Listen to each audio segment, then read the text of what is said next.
Ganusi. So máa pè é. I'm going to invite your enemy. For this situation of this country, ó yẹ kó fáwọn ọ̀tá ló jẹ. Kọ́ máa ṣe kí ni? Kọ́ máa ṣe kí ni? Bóyá mo ti dáná pẹ́ ọ̀tá ẹ wá Ganusi. Bẹ́ẹ̀ ṣe rò bọ́ lórí láti gbé mi ìta.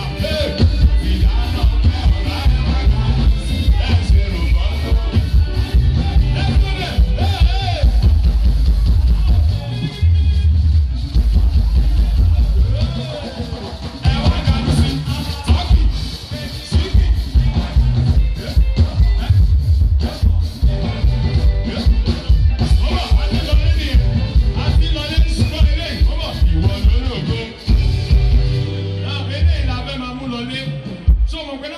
Dr. Yinka Ayefele ti yan Ọlọ́run ni wọ́n ti jẹ president lórí poverty.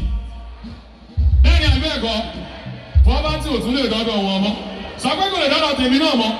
Ok, ìwọ náà máa jẹ president, ẹ̀yin tẹ́ máa jẹ president lè máa sọ lè. Wàá sọ pé president general ọmọ.